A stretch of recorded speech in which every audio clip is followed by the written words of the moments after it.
Salah satu akun yang masih membingungkan bagi sebagian besar fresh graduate dan pemula adalah harga pokok penjualan atau HPP.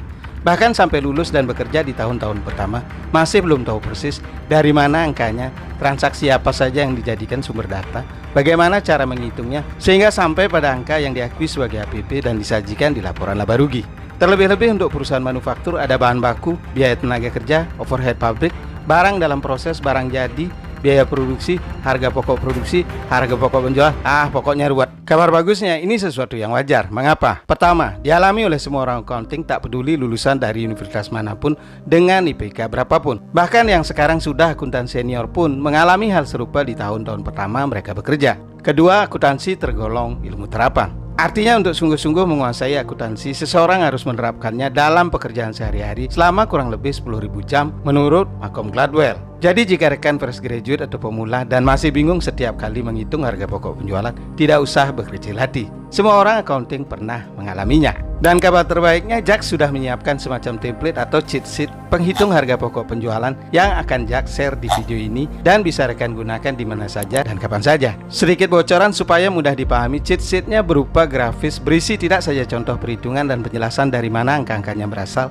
melainkan juga disertai alur dan flow logikanya, sehingga konsep dan perhitungan HPP menjadi mudah dipahami dan lengket dalam ingatan. Sebelum buka cheat sheet-nya, kita mulai dari konsep yang paling mendasar terlebih dahulu. Apa itu harga pokok penjualan? Sebelum masuk ke topik berikutnya, mungkin rekan bisa like dulu video ini. Terima kasih.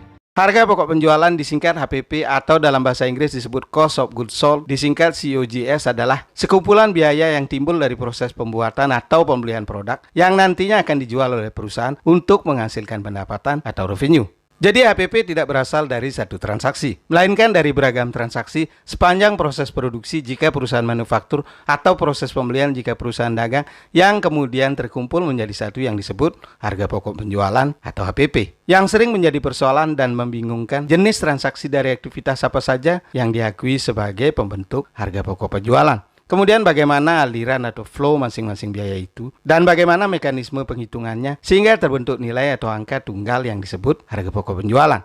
Oke, HPP disajikan dalam laporan laba rugi perusahaan sebagai faktor pengurang penjualan sebelum sampai pada nilai laba kotor atau gross profit seperti ini. Dalam contoh ini penjualan PT Jack untuk bulan Mei sebesar 1 juta rupiah. Adapun harga pokok penjualannya sebesar 400.000 rupiah. Penjualan 1 juta dikurangi HPP 400.000 menghasilkan laba kotor sebesar 600.000 rupiah. Di bawahnya, laba kotor 600.000 dikurangi beban-beban operasional 200.000 menghasilkan laba operasi 400.000 rupiah. Pertanyaannya, angka 400.000 rupiah yang diakui sebagai harga pokok penjualan itu dapat dari mana? Untuk sampai ke angka 400.000 itu jalannya agak panjang. Jika di perusahaan manufaktur dimulai dari proses pengadaan bahan baku, fabrikasi, sampai menghasilkan barang jadi dan dikirimkan ke konsumen. Makanya tidak mudah dipahami, terutama jika rekan belum pernah bekerja di lingkungan manufaktur. Sebab untuk benar-benar paham teknik penghitungannya, rekan harus paham dulu alur proses produksinya. Tapi tenang, setelah melihat cheat sheet yang akan Jack share sebentar lagi, rekan akan paham dan bisa menghitung harga pokok penjualan meskipun belum pernah bekerja langsung di perusahaan manufaktur. Kembali ke contoh laporan laba rugi PT Jack untuk periode Mei. Ada dua kelompok pengeluaran di sini, yakni yang pertama harga pokok penjualan baris di bawah penjualan sebesar 400.000 rupiah. Dan yang kedua, biaya-biaya operasional di bawah laba kotor sebesar 200.000. Nah, apa bedanya antara harga pokok penjualan dengan beban-beban operasional? Pahami perbedaan karakternya. Ini penting supaya tidak bingung atau ragu ketika akan menggolongkan suatu transaksi apakah masuk ke HPP atau ke beban operasional. Oke, harga pokok penjualan adalah biaya yang melekat pada produk atau barang dagangan, sehingga dalam penggolongannya di akuntansi biaya sering disebut biaya produk atau product cost. Artinya, suatu transaksi dimasukkan ke harga pokok penjualan bila yang pertama, timbul hanya bila ada aktivitas penjualan produk dan sama sekali tidak timbul bila tidak ada penjualan produk. Makanya jika menggunakan sistem perpetual, harga pokok penjualan diakui saat barang keluar gudang untuk dikirim ke pembeli. Yang kedua, besar kecilnya nilai transaksi ditentukan oleh besar kecilnya volume penjualan. Jika suatu transaksi nilainya naik saat volume penjualan meningkat dan turun bila volume penjualan menurun, maka transaksi ini masuk ke golongan harga pokok penjualan. Kemudian beban operasional adalah biaya yang melekat pada waktu. Makanya dalam akuntansi sering disebut time-based cost. Artinya, yang pertama, terus timbul sepanjang waktu secara reguler terlepas apakah ada penjualan produk atau tidak, sejak perusahaan beroperasi sampai nanti saat sudah tidak beroperasi lagi. Makanya disebut beban operasional, karena manfaat yang dihasilkan sebatas hanya untuk menjaga operasional perusahaan agar tetap berjalan dengan baik. Kemudian yang kedua, besar kecilnya dipengaruhi oleh waktu. Makin lama waktu yang dilewatinya, makin tinggi pula biayanya. Sama sekali tidak dipengaruhi oleh naik turunnya volume penjualan produk. Asalkan diakui secara teratur dan rutin secara bulanan misalnya, maka beban operasional tetap dan bersifat rutin. Bisa dilihat pada contoh laporan laba rugi PT JAK seperti gaji, BPJS, sewa, asuransi, listrik, telepon, penyusutan gedung kantor, admin bank, beban lain-lain selalu timbul setiap bulan terlepas apakah ada penjualan atau tidak, dengan nilai yang relatif stabil terlepas dari berapapun penjualan PT JAK. Secara kumulatif beban operasional nilainya akan naik seiring dengan banyaknya bulan yang diakumulasikan. Makanya disebut biaya yang melekat pada waktu, bukan pada produk. Nah, jelaskan bedanya. Semoga setelah ini tidak akan ada lagi rekan yang bingung apakah suatu transaksi dimasukkan KPP atau diakui sebagai beban operasional. Tetapi sebenarnya seberapa penting peran harga pokok penjualan dalam laporan keuangan? Mungkin ada yang berpikir demikian. Mengapa harga pokok penjualan penting?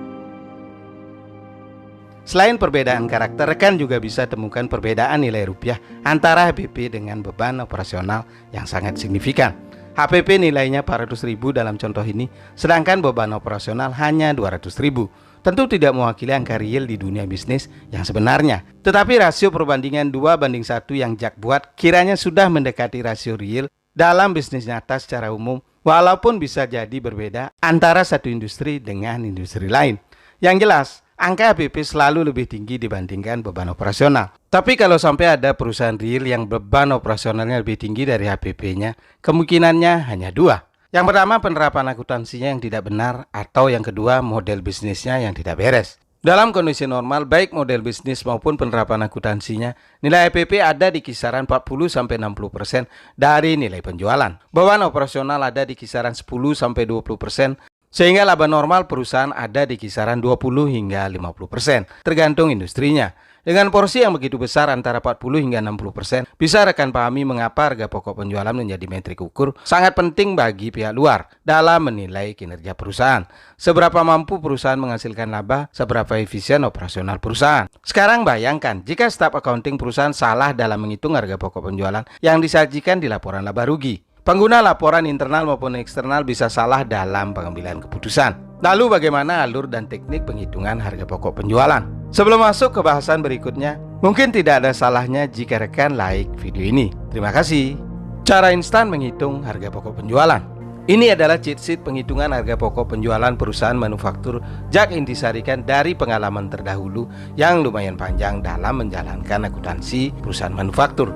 Dari bagian ini bisa kita lihat bahwa untuk sampai pada harga pokok penjualan 400.000, sebagaimana tersaji dalam laba rugi PT JAK, perlu melalui 4 tahapan perhitungan.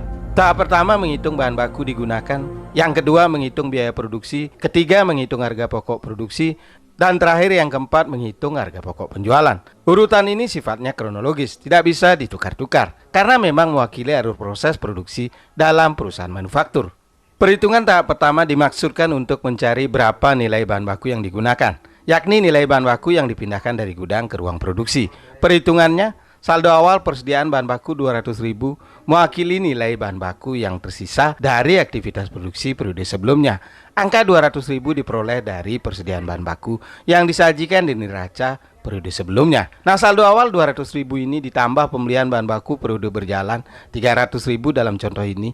Kemudian dikurangi saldo akhir 100.000 yang diperoleh dari stok opnam penghitungan fisik, menghasilkan bahan baku digunakan sebesar 400.000 yang mewakili nilai rupiah bahan baku yang dipindahkan dari gudang ke ruang produksi, tentu untuk diolah atau diproduksi.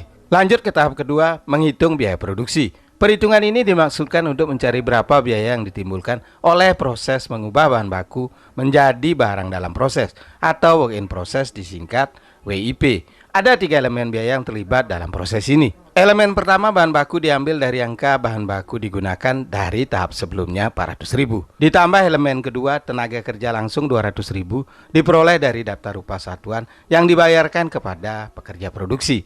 Ditambah lagi elemen ketiga, overhead pabrik 150.000 diperoleh dari catatan transaksi pengeluaran pabrik yang bukan bahan baku maupun tenaga kerja.